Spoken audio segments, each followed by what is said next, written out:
ಸ್ನೇಹಿತರೆ, ಸುತ್ತಮುತ್ತಲು ಯೂಟ್ಯೂಬ್ ಚಾನಲ್ಗೆ ನಿಮ್ಮೆಲ್ಲರಿಗೂ ಸ್ವಾಗತ ಸುಸ್ವಾಗತ. ಸ್ನೇಹಿತರೆ, ನಗರದ ಟ್ರಾಫಿಕ್ನಲ್ಲಿ ಸಿಲುಕಿಕೊಳ್ಳದೆ ಜೀವನದ ಒಂದು ದೊಡ್ಡ ಸಮಸ್ಯೆ ಅಂತ ನಾವೆಲ್ಲ ಭಾವಿಸ್ತೇವೆ. ಹಾಗಾದರೆ ಈ ವಿಡಿಯೋ ನೋಡಿದ ನಂತರ ನಿಮ್ಮ ಅಭಿಪ್ರಾಯ ಸಂಪೂರ್ಣವಾಗಿ ಬದಲಾಗುತ್ತೆ. ಯಾಕೆಂದರೆ ಭೂಮಿಯ ಮೇಲೆ ಅಂತಹ ರಸ್ತೆಗಳಿವೆ. ಈ ರಸ್ತೆಗಳಲ್ಲಿ ಹೋಗುವಾಗ ಮಾಡೋ ಒಂದು ತಪ್ಪು ಕೂಡ ಜೀವಕ್ಕೆ ಕುತ್ತರುತ್ತೆ. ಒಂದು ಬದಿಯಲ್ಲಿ ಸಾವಿರಾರು ಮೀಟರ್ ಆಳದ ಕಂದಕ, ಮತ್ತೊಂದು ಬದಿಯಲ್ಲಿ ಉಸಿರುಗಟ್ಟಿಸುವಷ್ಟು ಕಿರಿದಾದ ರಸ್ತೆ, ಇನ್ನೊಂದು ಕಡೆ ಜನ ಆರಾಮಾಗಿ ಶಾಪಿಂಗ್ ಮಾಡ್ತಿರೋ ಮಾರುಕಟ್ಟೆಯ ಮಧ್ಯೆಯೇ ಹಾದು ಹೋಗೋ ರೈಲ್ವೆ ರಸ್ತೆಗಳು. ಇವೆಲ್ಲವೂ ಕೂಡ ಸಿನಿಮಾದ ದೃಶ್ಯಗಳಲ್ಲ, ನಮ್ಮದೇ ಭೂಮಿಯ ಮೇಲಿರುವ ನಿಜವಾದ ಸ್ಥಳಗಳು. ಹಾಗಾದರೆ ಜಗತ್ತಿನ ಅತ್ಯಂತ ಅಪಾಯಕಾರಿ ಮತ್ತು ನಂಬಲು ಅಸಾಧ್ಯವಾದ ರಸ್ತೆಗಳನ್ನು ಈ ವಿಡಿಯೋ ಮೂಲಕ ಅನ್ವೇಷಿಸೋಣ.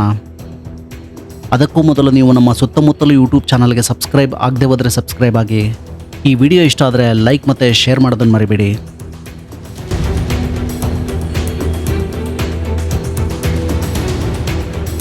ತೈವಾನ್ನ ಪೂರ್ವ ಭಾಗದಲ್ಲಿರೋ ಟರಾಕೋ ಗಾರ್ಜ್ ರಸ್ತೆ ಪ್ರಕೃತಿಯ ಅದ್ಭುತ ಸೌಂದರ್ಯ ಮತ್ತು ಮಾರಕ ಅಪಾಯ ಎರಡನ್ನೂ ಒಂದೇ ಸಮಯದಲ್ಲಿ ಅನುಭವಿಸುವ ಸ್ಥಳವಾಗಿದೆ. ಅಮೃತಶಿಲೆಯಿಂದ ನಿರ್ಮಾಣಗೊಂಡಿರೋ ಭವ್ಯ ಕಣಿವೆಯ ಬದಿಯಲ್ಲಿ ಕೆತ್ತಲಾದ ಈ ರಸ್ತೆ ಸಾವಿರಾರು ಮೀಟರ್ಗಳಿಗಿಂತಲೂ ಎತ್ತರದ ಬಂಡೆಗಳ ನಡುವೆ ಹಾದು ಹೋಗುತ್ತೆ. ಕೆಳಗೆ ಲೀಪು ನದಿ ವೇಗವಾಗಿ ಹರಿತಾ ಇದ್ರೆ ಮೇಲಿನಿಂದ ಬೃಹತ್ ಬಂಡೆಗಳು ಯಾವುದೇ ಕ್ಷಣದಲ್ಲಿ ಉರುಳಿ ಬೀಳುವ ಸಾಧ್ಯತೆ ಇರುತ್ತೆ. ದೂರದಿಂದ ನೋಡಿದರೆ ಈ ರಸ್ತೆ ಪರ್ವತದ ಮಧ್ಯೆ ಎಳೆದಿರುವ ಒಂದು ತೆಳುವಾದ ದಾರದಂತೆ ಕಾಣಿಸುತ್ತೆ. ಈ ರಸ್ತೆಯ ನಿರ್ಮಾಣವೂ ಕೂಡ ಅಷ್ಟೇ ರೋಚಕವಾಗಿದೆ. 1956ರಲ್ಲಿ ಸಾವಿರಾರು ಕಾರ್ಮಿಕರು ಕಲ್ಲುಗಳನ್ನು ಸ್ಫೋಟಿಸಿ ಬಂಡೆಗಳ ಮಧ್ಯದಲ್ಲಿ ನೇತಾಡ್ತಾ ಈ ಮಾರ್ಗವನ್ನು ನಿರ್ಮಾಣ ಮಾಡಿದರು. ಆದರೆ ಈ ಮಹತ್ವಾಕಾಂಕ್ಷೆಯ ಯೋಜನೆ ತುಂಬ ದುಬಾರಿಯಾಗಿತ್ತು. ಈ ರಸ್ತೆಯ ನಿರ್ಮಾಣದ ವೇಳೆ ಸುಮಾರು 450ಕ್ಕೂ ಹೆಚ್ಚು ಕಾರ್ಮಿಕರು ಪ್ರಾಣ ಕಳೆದುಕೊಂಡ್ರು. ಇಂದಿಗೂ ಕೂಡ ಈ ರಸ್ತೆ ವಿಶ್ವದ ಅತ್ಯಂತ ಅಪಾಯಕಾರಿ ರಸ್ತೆಗಳ ಪಟ್ಟಿಯಲ್ಲಿ ಸ್ಥಾನ ಪಡೆದಿದೆ. ಇಲ್ಲಿ ವಾಹನ ಚಲಾಯಿಸುವಾಗ ಚಾಲಕರು ಕಿರಿದಾದ ಸುರಂಗಗಳು, ಕುರುಡು ತಿರುವುಗಳು ಮತ್ತು ಎದುರಿನಿಂದ ಬರುವ ವಾಹನಗಳನ್ನು ಅತ್ಯಂತ ಎಚ್ಚರಿಕೆಯಿಂದ ಎದುರಿಸಬೇಕಾಗುತ್ತೆ. ಇಲ್ಲಿ ಇದಕ್ಕಿಂತಲೂ ದೊಡ್ಡ ಅಪಾಯ ಅಂದರೆ ಭೂಕುಸಿತ. ಈ ಪ್ರದೇಶ ಭೂಕಂಪನದ ವಲಯದಲ್ಲಿರೋದ್ರಿಂದ ಯಾವುದೇ ಸಮಯದಲ್ಲಿ ಬಂಡೆಗಳು ರಸ್ತೆಯ ಮೇಲೆ ಉರುಳಬಹುದು. ಆದ್ದರಿಂದ ಈ ರೋಡ್ನಲ್ಲಿ ಡ್ರೈವ್ ಮಾಡೋದಂದರೆ ಪ್ರಕೃತಿಯೊಂದಿಗೆ ಒಂದು ರೀತಿಯ ಅಪಾಯಕಾರಿ ಆಟವಾಡಿದಂತೆಯೇ. ಆದರೆ ಪರ್ವತಗಳ ಮಧ್ಯೆ ಅಡಗಿರೋ ಈ ರಸ್ತೆಗಳಿಗಿಂತಲೂ ಹೆಚ್ಚು ಭಯಾನಕವಾಗಿರೋದಂದರೆ ಸಾವಿರಾರು ಕಿಲೋಮೀಟರ್ಗಳಷ್ಟು ನಿರ್ಜನ ಪ್ರದೇಶದ ಮೂಲಕ ಹೆದ್ದಾರಿ ಸಾಗುತ್ತೆ. ಇದು ಈ ರಸ್ತೆಯ ಅಪಾಯವನ್ನು ಇನ್ನಷ್ಟು ಹೆಚ್ಚಿಸುತ್ತೆ.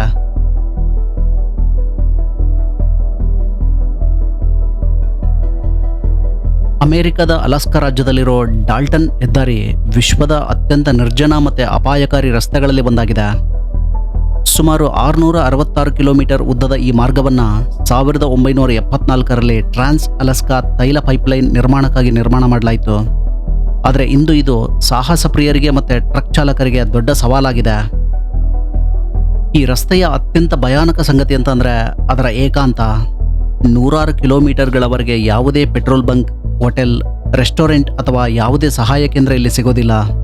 ಕೆಲವೊಮ್ಮೆ ಹಲವು ಗಂಟೆಗಳ ಕಾಲ ಈ ರೋಡ್ನಲ್ಲಿ ಒಂದೇ ಒಂದು ವಾಹನವೂ ಕೂಡ ಕಾಣಿಸೋದಿಲ್ಲ. ಇಲ್ಲಿ ವೆಹಿಕಲ್ ಮಧ್ಯದಲ್ಲಿ ಕೆಟ್ಟೋದ್ರೆ ಸಹಾಯಕ್ಕಾಗಿ ಗಂಟೆಗಳಲ್ಲ, ಕೆಲವೊಮ್ಮೆ ಇಡೀ ದಿನ ಕಾಯಬೇಕಾಗ್ಬೋದು. ಅದರಲ್ಲೂ ಚಳಿಗಾಲದಲ್ಲಿ ಇಲ್ಲಿನ ತಾಪಮಾನ ತೀವ್ರವಾಗಿ ಇಳಿಯುತ್ತೆ.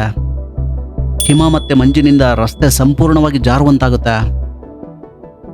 ಬೇಸಿಗೆಯಲ್ಲಿ ಇಲ್ಲಿನ ಪರಿಸ್ಥಿತಿ ಬೇರೆ ರೀತಿಯಲ್ಲಿ ಕಷ್ಟಕರವಾಗಿರುತ್ತೆ. ಜಲ್ಲಿಕಲ್ಲು, ಮಣ್ಣು ಮತ್ತು ಧೂಳು ವಾಹನಗಳ ನಿಯಂತ್ರಣವನ್ನು ಕಷ್ಟವಾಗಿಸುತ್ತೆ. ಬಲವಾದ ಗಾಳಿ, ಹಿಮಪಾತ ಮತ್ತು ಕಾಡು ಪ್ರಾಣಿಗಳ ಹಠಾತ್ ಸಂಚಾರವೂ ಕೂಡ ಚಾಲಕರಿಗೆ ದೊಡ್ಡ ಸವಾಲಾಗಿರುತ್ತೆ. ಈ ಎಲ್ಲ ಕಾರಣಗಳಿಂದ ಡಾಲ್ಟನ್ ಹೆದ್ದಾರಿಯನ್ನು ಉತ್ತರ ಅಮೆರಿಕದ ಅತ್ಯಂತ ಅಪಾಯಕಾರಿ ರಸ್ತೆಗಳಲ್ಲಿ ಒಂದೆಂದು ಪರಿಗಣಿಸಲಾಗುತ್ತೆ. ಆದರೂ ಕೂಡ ಪ್ರತಿದಿನ ಇಲ್ಲಿ ನೂರಾರು ಟ್ರಕ್ಗಳು ಆಹಾರ, ಇಂಧನ ಮತ್ತು ಅಗತ್ಯ ವಸ್ತುಗಳನ್ನು ಉತ್ತರ ಅಲಾಸ್ಕಾದ ದೂರದ ಪ್ರದೇಶಗಳಿಗೆ ಇದೇ ರಸ್ತೆಯ ಮೂಲಕ ಸಾಗಿಸ್ತವೆ. ಈ ರೋಡ್ನಲ್ಲಿ ಡ್ರೈವ್ ಮಾಡೋದಂದರೆ ಕೇವಲ ರಸ್ತೆ ಪ್ರಯಾಣವಲ್ಲ, ಪ್ರಕೃತಿಯ ಕಠಿಣ ಪರೀಕ್ಷೆಯನ್ನು ಎದುರಿಸುವ ಒಂದು ಅನುಭವವಾಗಿದೆ.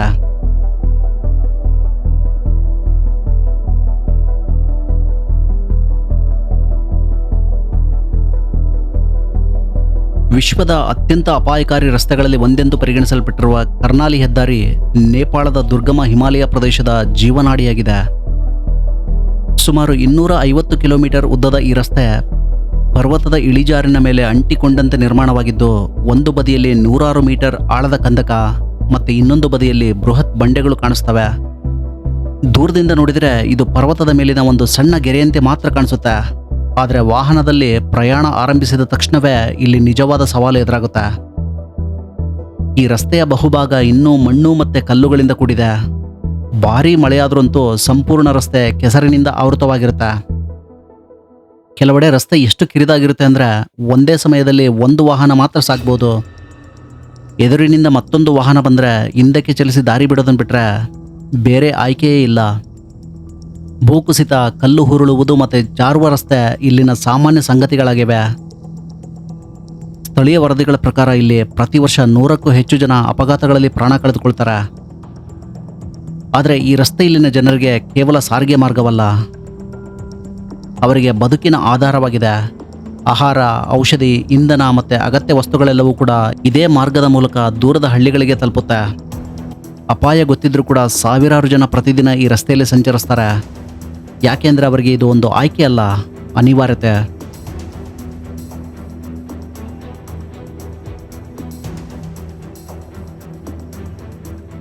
ಭವ್ಯವಾದ ಹಿಮಾಲಯದ ಮಡಿಲಲ್ಲಿ ಸಮುದ್ರ ಮಟ್ಟದಿಂದ ಸುಮಾರು 3528 ಮೀಟರ್ ಎತ್ತರದಲ್ಲಿ ನೆಲೆಗೊಂಡಿರೋ ಝೋಜಿಲಾ ಪಾಸ್ ವಿಶ್ವದ ಅತ್ಯಂತ ಅಪಾಯಕಾರಿ ಪರ್ವತ ರಸ್ತೆಗಳಲ್ಲಿ ಒಂದಾಗಿದೆ. ಇದು ಭಾರತದ ಕಾಶ್ಮೀರ ಕಣಿವೆಯನ್ನು ಲಡಾಖ್ನೊಂದಿಗೆ ಸಂಪರ್ಕಿಸುವ ಪ್ರಮುಖ ಮಾರ್ಗ ಆಗಿದೆ. ಸಾವಿರಾರು ಜನರ ಜೀವನಾಡಿಯಾಗಿರುವ ಈ ರಸ್ತೆ ಪರ್ವತದ ಇಳಿಜಾರಿನಿಂದ ಮೇಲೆ ಎಳೆದಿರೋ ತೆಳುವಾದ ಬೂದು ಗೆರೆಯಂತೆ ಕಾಣಿಸುತ್ತೆ. ಆದರೆ ಹತ್ತಿರದಿಂದ ಈ ರಸ್ತೆಯನ್ನು ನೋಡಿದಾಗ ಅದರ ನಿಜವಾದ ಭಯ ಅರ್ಥವಾಗುತ್ತೆ. ಈ ರಸ್ತೆಯ ಅಗಲ ಕೇವಲ 3 ಮೀಟರ್ ಮಾತ್ರ. ಒಂದು ಬದಿಯಲ್ಲಿ ನೇರವಾಗಿ ಎದ್ದಿರುವ ಬೃಹತ್ ಬಂಡೆ, ಮತ್ತೊಂದು ಬದಿಯಲ್ಲಿ ಸುಮಾರು 600 ಮೀಟರ್ ಆಳದ ಕಂದಕ. ಆಶ್ಚರ್ಯಕರ ಸಂಗತಿ ಅಂದರೆ ಇಲ್ಲಿ ಯಾವುದೇ ರಕ್ಷಣಾ ಗೋಡೆಗಳಿರೋದಿಲ್ಲ. ಇಲ್ಲಿ 2 ಟ್ರಕ್ಗಳು ಮುಖಾಮುಖಿಯಾದರೆ ಕೆಲವೊಮ್ಮೆ ಒಂದು ವಾಹನವನ್ನು ಕಂದಕದ ಅಂಚಿನವರೆಗೂ ಹಿಂದಕ್ಕೆ ಚಲಾಯಿಸಬೇಕಾಗುತ್ತೆ. ಒಂದು ಸಣ್ಣ ತಪ್ಪು ಕೂಡ ಇಲ್ಲಿ ಪ್ರಾಣಾಪಾಯಕ್ಕೆ ಕಾರಣವಾಗುತ್ತೆ. ಚಳಿಗಾಲದಲ್ಲಂತೂ ಇಲ್ಲಿನ ಪರಿಸ್ಥಿತಿ ಇನ್ನಷ್ಟು ಭಯಾನಕವಾಗಿರುತ್ತೆ. ಇಲ್ಲಿನ ತಾಪಮಾನ ಸುಮಾರು -20 ಡಿಗ್ರಿ ಸೆಲ್ಸಿಯಸ್ವರೆಗೆ ಇಳಿಯುತ್ತೆ. ಹಿಮಪಾತ, ಭೂಕುಸಿತ ಮತ್ತು ದಟ್ಟ ಮಂಜು ಕೆಲವೇ ನಿಮಿಷಗಳಲ್ಲಿ ಸಂಪೂರ್ಣ ರಸ್ತೆಯನ್ನು ಮುಚ್ಚಿಬಿಡ್ಬೋದು. ಪ್ರತಿ ವರ್ಷ ಅನೇಕ ವಾಹನಗಳು ಇಲ್ಲಿ ಅಪಘಾತಕ್ಕೀಡಾಗ್ತವೆ. ಆದರೆ ಪ್ರವಾಸಿಗರು ಮತ್ತು ಭಾರತೀಯ ಸೇನೆ ಈ ರಸ್ತೆಯನ್ನೇ ಅವಲಂಬಿಸಿದೆ. 1948ರ ಯುದ್ಧದ ಸಮಯದಲ್ಲಿ ಭಾರತೀಯ ಸೇನೆ ಇದೇ ಮಾರ್ಗದ ಮೂಲಕ ಟ್ಯಾಂಕ್ಗಳನ್ನು ಸಾಗಿಸ್ತಾ ಇತ್ತು. ಅದನ್ನು ಸೇನಾ ಇತಿಹಾಸದಲ್ಲಿಯೇ ಒಂದು ಅಸಾಧಾರಣ ಸಾಧನೆಯನ್ನಾಗಿ ಪರಿಗಣಿಸಲಾಗಿತ್ತು. ಅಪಾಯದ ನಡುವೆಯೂ ಇಂದಿಗೂ ಕೂಡ ಸಾವಿರಾರು ವಾಹನಗಳು ಈ ಮಾರ್ಗದಲ್ಲಿ ಸಂಚರಿಸ್ತವೆ. ಝೋಜಿಲಾ ಕೇವಲ ಒಂದು ರಸ್ತೆ ಅಲ್ಲ, ಅದು ಮನುಷ್ಯನ ಧೈರ್ಯ ಮತ್ತು ಪ್ರಕೃತಿಯ ನಡುವಿನ ನಿರಂತರ ಹೋರಾಟದ ಪ್ರತೀಕವಾಗಿದೆ.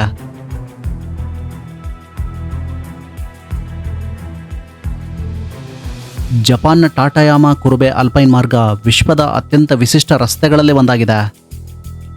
ಆದರೆ ಇದರ ವಿಶೇಷತೆ ಅಪಾಯದಲ್ಲಲ್ಲ, ಪ್ರಕೃತಿಯ ಅಸಾಮಾನ್ಯ ಶಕ್ತಿಯಲ್ಲಿದೆ.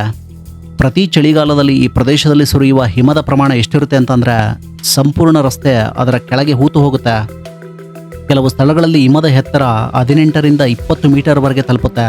ಅಂದರೆ ಇಮ್ಯಾಜಿನ್ ಮಾಡಿ, ಇದು ಸುಮಾರು 6 ಅಂತಸ್ತಿನ ಕಟ್ಟಡಗಳಷ್ಟಾಗುತ್ತೆ. ವಸಂತಕಾಲ ಆರಂಭವಾದ ನಂತರ ವಿಶೇಷ ಯಂತ್ರಗಳು ಸುಮಾರು 3 ತಿಂಗಳುಗಳ ಕಾಲ ಸತತವಾಗಿ ಈ ಹಿಮವನ್ನು ಕತ್ತರಿಸ್ತವೆ, ರಸ್ತೆಯನ್ನು ಮತ್ತೆ ತೆರವುಗೊಳಿಸ್ತವೆ. ಇಲ್ಲಿ ಹಿಮದ ಕೆಳಗೆ ರಸ್ತೆ ಎಲ್ಲಿದೆ ಅಂತ ಕಂಡುಹಿಡಿಯೋದಕ್ಕೆ GPS ತಂತ್ರಜ್ಞಾನದ ಸಹಾಯವನ್ನು ಪಡೆಯಬೇಕಾಗುತ್ತೆ. ಇಲ್ಲಾಂದರೆ ಸಂಪೂರ್ಣವಾಗಿ ಹಿಮದೊಳಗೆ ಹೂತು ಹೋಗಿರುವ ಈ ರಸ್ತೆಯನ್ನು ಪತ್ತೆ ಹಚ್ಚೋದು ಕಷ್ಟವಾಗುತ್ತೆ. ಈ ರಸ್ತೆ ತೆರೆದ ನಂತರ ಎರಡೂ ಬದಿಗಳಲ್ಲಿ ನಿಂತಿರುವ ಬೃಹತ್ ಹಿಮಗೋಡೆಗಳ ನಡುವೆ ವಾಹನಗಳು ಮತ್ತು ಪ್ರವಾಸಿಗರು ಸಂಚರಿಸ್ತಾರೆ. ಈ ದೃಶ್ಯ ನಿಮಗೆ ಹೇಗನ್ಸುತ್ತೆ ಅಂದರೆ ಇದು ಮನುಷ್ಯರು ನಿರ್ಮಿಸಿದ ಸುರಂಗದಂತೆ ಅಲ್ಲ, ಪ್ರಕೃತಿಯೇ ಕೆತ್ತಿದ ಬಿಳಿ ಅರಮನೆಯೊಳಗೆ ನಡೆದಾಡ್ತಿರೋ ಅನುಭವವನ್ನು ನೀಡುತ್ತೆ. ಪ್ರತಿ ವರ್ಷ ಲಕ್ಷಾಂತರ ಪ್ರವಾಸಿಗರು ಈ ಅದ್ಭುತವನ್ನು ನೋಡೋದಕ್ಕೆ ಬರ್ತಾರೆ. ಅಷ್ಟೇ ಸುಂದರವಾಗಿರುವ ಈ ಸ್ಥಳ ಪ್ರಕೃತಿಯ ಮುಂದೆ ಮನುಷ್ಯ ಎಷ್ಟು ಕುಬ್ಜ ಎಂಬುದನ್ನು ಪ್ರತಿಯೊಂದು ಕ್ಷಣವೂ ಕೂಡ ನೆನಪಿಸುತ್ತೆ.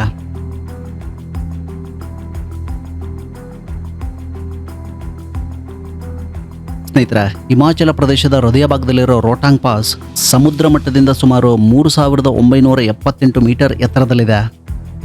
ಮೊದಲ ನೋಟಕ್ಕೆ ಈ ಸ್ಥಳ ಹಿಮದಿಂದ ಆವೃತವಾದ ಪರ್ವತಗಳು, ಹಸಿರು ಕಣಿವೆಗಳು ಮತ್ತು ಮೋಡಗಳಿಂದ ಆವರಿಸಲ್ಪಟ್ಟ ಸ್ವರ್ಗದಂತೆ ಕಾಣಿಸುತ್ತೆ. ಆದರೆ ಈ ಸ್ಥಳದ ಸೌಂದರ್ಯದ ಹಿಂದೆ ಶತಮಾನಗಳಷ್ಟು ಹಳೆಯ ಭಯಾನಕ ಇತಿಹಾಸ ಅಡಗಿದೆ. ರೋಹ್ತಾಂಗ್ ಎಂಬ ಪದದ ಅರ್ಥವೇ ಶವಗಳ ರಾಶಿ ಅಥವಾ ಮೃತರ ಪಾಸ್ ಎಂದಾಗಿದೆ. ಈ ಹಿಂದೆ ಅನೇಕ ವ್ಯಾಪಾರಿಗಳು ಮತ್ತು ಪ್ರಯಾಣಿಕರು ಹಿಮಪಾತ ಮತ್ತು ಕಠಿಣ ಹವಾಮಾನಕ್ಕೆ ಬಲಿಯಾದ ಕಾರಣ ಇದಕ್ಕೆ ಈ ಹೆಸರು ಬಂದಿದೆ.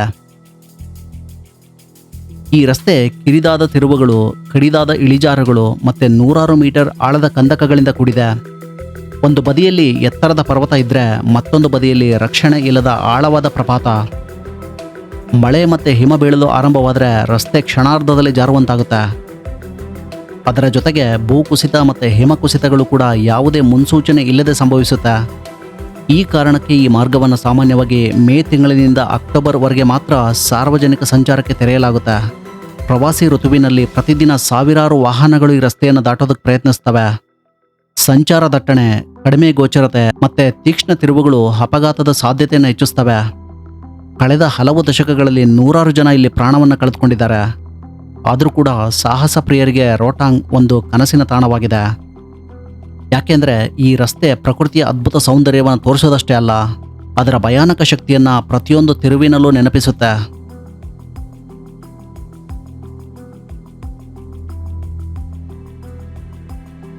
ರಷ್ಯಾದ ಸೈಬೀರಿಯಾದಲ್ಲಿರೋ ಲೇನಾ ಹೆದ್ದಾರಿ ಅರ್ಥಾತ್ ಹೈವೇ ಫ್ರಮ್ ಹೆಲ್ ವಿಶ್ವದ ಅತ್ಯಂತ ಕುಖ್ಯಾತ ರಸ್ತೆಗಳಲ್ಲಿ ಒಂದಾಗಿದೆ.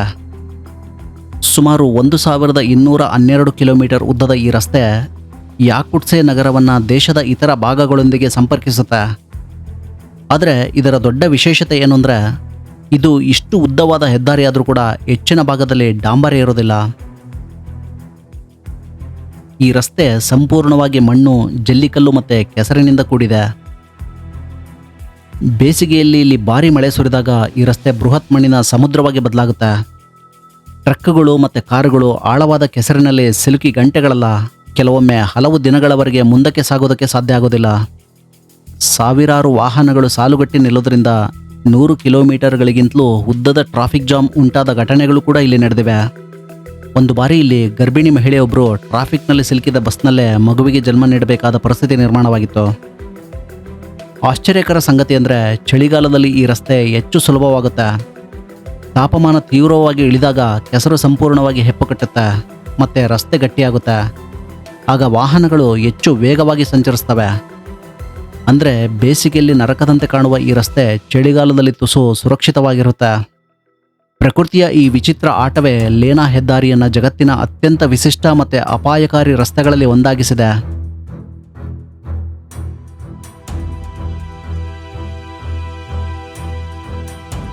ರಷ್ಯಾದ ಸೈಬೀರಿಯಾದ ಹೃದಯ ಭಾಗದಲ್ಲಿ ವೈಟಿಮ್ ನದಿಯ ಮೇಲೆ ಹರಡಿಕೊಂಡಿರೋ ಒಂದು ಮರದ ಸೇತುವೆ ಇದೆ.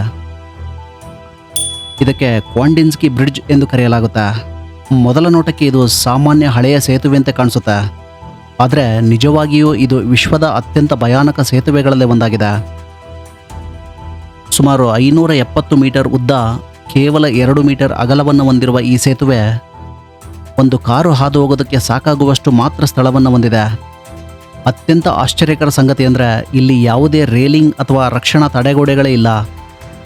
ಒಂದು ಕ್ಷಣದ ಅಜಾಗರೂಕತೆ ನೇರವಾಗಿ ಕೆಳಗಿರುವ ಹಿಮಗಡ್ಡೆಯ ವೈಟಿಮ್ ನದಿಗೆ ಬೀಳುವಂತೆ ಮಾಡುತ್ತೆ. ಮೂಲತಃ ಈ ಸೇತುವೆಯನ್ನು ರೈಲ್ವೆ ಯೋಜನೆಗಾಗಿ ನಿರ್ಮಾಣ ಮಾಡಲಾಗಿತ್ತು. ಆದರೆ ಯೋಜನೆ ಪೂರ್ಣಗೊಳ್ಳದ ಕಾರಣ ನಂತರ ಸ್ಥಳೀಯರು ಇದನ್ನು ವಾಹನ ಸಂಚಾರಕ್ಕೆ ಬಳಸೋದಕ್ಕೆ ಆರಂಭಿಸಿದರು. ಇಂದೂ ಕೂಡ ಈ ಕ್ವಾಂಡಾ ಪಟ್ಟಣದ ಜನರಿಗೆ ಇದು ಪ್ರಮುಖ ಸಂಪರ್ಕ ಮಾರ್ಗವಾಗಿದೆ. ಬೇಸಿಗೆಯಲ್ಲಿ ಈ ಸೇತುವೆಯನ್ನು ದಾಟುವುದೇ ಧೈರ್ಯದ ಪರೀಕ್ಷೆ ಆಗಿದ್ದರೆ, ಚಳಿಗಾಲದಲ್ಲಿ ಪರಿಸ್ಥಿತಿ ಇನ್ನಷ್ಟು ಭಯಾನಕವಾಗಿರುತ್ತೆ. ಹಿಮದಿಂದ ಸಂಪೂರ್ಣ ಜಾರುವಂತಾಗುವ ಮರದ ಹಲಗೆಗಳ ಮೇಲೆ ವಾಹನವನ್ನು ನಿಯಂತ್ರಿಸೋದಂದರೆ ಬಹುತೇಕ ಅಸಾಧ್ಯವಾಗಿಸುತ್ತೆ.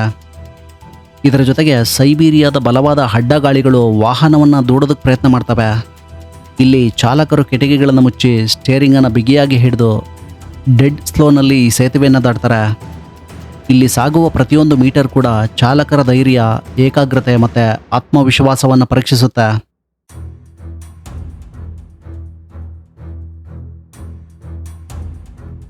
ಯಸಿಮಾ ಒಹಾಶಿ ಸೇತುವೆ ಜಪಾನ್ನ ಅತ್ಯಂತ ಪ್ರಸಿದ್ಧ ಸೇತುವೆಗಳಲ್ಲಿ ಒಂದಾಗಿದೆ. ದೂರದಿಂದ ನೋಡಿದಾಗ ಇದು ರೋಲರ್ ಕೋಸ್ಟರ್ನಂತೆ ಕಾಣಿಸುತ್ತೆ. ಇದು ಜಗತ್ತಿನ ಅತ್ಯಂತ ಭಯಾನಕ ಸೇತುವೆಗಳಲ್ಲಿ ಒಂದೆಂದು ಪರಿಗಣಿಸಲಾಗಿದೆ. ಈ ಸೇತುವೆಯನ್ನು ದೊಡ್ಡ ಹಡಗುಗಳು ಕೆಳಗಿನಿಂದ ಸುಲಭವಾಗಿ ಹಾದು ಹೋಗುವಂತೆ ವಿನ್ಯಾಸಗೊಳಿಸಲಾಗಿದೆ. ಅದಕ್ಕಾಗಿ ಇದರ ಎರಡೂ ಬದಿಗಳಲ್ಲಿ ಅಸಾಮಾನ್ಯವಾಗಿ ಕಡಿದಾದ ಏರಿಳಿತಗಳನ್ನು ನಿರ್ಮಿಸಲಾಗಿದೆ. ದೂರದಿಂದ ನೋಡಿದಾಗ ಈ ಇಳಿಜಾರುಗಳು ಬಹಳ ಭಯಾನಕವಾಗಿ ಕಾಣಿಸ್ತವೆ. ಈ ಸೇತುವೆ ನಕೌಮಿ ಸರೋವರದ ಮೇಲೆ ನಿರ್ಮಾಣವಾಗಿದೆ. ಇದು ಜಪಾನ್ನ ಅತಿ ದೊಡ್ಡ ಕಟ್ಟುನಿಟ್ಟಿನ ಚೌಕಟ್ಟು ಅಂದರೆ ರಿಜಿಡ್ ಫ್ರೇಮ್ ಸೇತುವೆಗಳಲ್ಲಿ ಒಂದಾಗಿದೆ. ಈ ಜಾಗದಲ್ಲಿ ವಿಶೇಷವಾಗಿ ಭಾರಿ ಟ್ರಕ್ಗಳಿಗೆ ಇಳಿಜಾರಿನಲ್ಲಿ ವೇಗವನ್ನು ನಿಯಂತ್ರಿಸೋದು ಸವಾಲಿನ ಕೆಲಸವಾಗಿದೆ. ಚಾಲಕರು ಸರಿಯಾದ ಬ್ರೇಕಿಂಗ್ ತಂತ್ರಗಳನ್ನು ಬಳಸದೆ ಹೋದರೆ ಬ್ರೇಕಿಂಗ್ ವ್ಯವಸ್ಥೆಯ ಮೇಲೆ ಹೆಚ್ಚು ಒತ್ತಡ ಉಂಟಾಗುತ್ತೆ. ಆದಾಗ್ಯೂ ಅದರ ಭಯಾನಕ ನೋಟದ ಹೊರತಾಗಿಯೂ ಇದು ಅತ್ಯಂತ ಸುರಕ್ಷಿತ ಮತ್ತು ಆಧುನಿಕ ಇಂಜಿನಿಯರಿಂಗ್ ತತ್ವಗಳ ಆಧಾರದ ಮೇಲೆ ನಿರ್ಮಿಸಲಾದ ಒಂದು ಸೇತುವೆಯಾಗಿದೆ.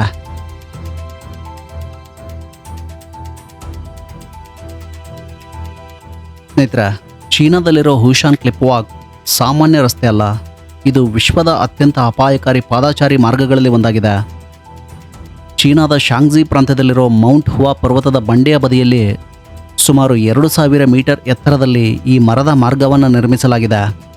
ಕೆಳಗೆ ನೋಡಿದರೆ ಸುಮಾರು 100 ಮೀಟರ್ ಆಳದ ಕಂದಕ ಕಾಣಿಸುತ್ತೆ. ಇಲ್ಲಿ ಹಿಡಿದುಕೊಳ್ಳೋದಕ್ಕೆ ಕೇವಲ ಕಬ್ಬಿಣದ ಸರಪಳಿಗಳು ಮಾತ್ರ ಇವೆ.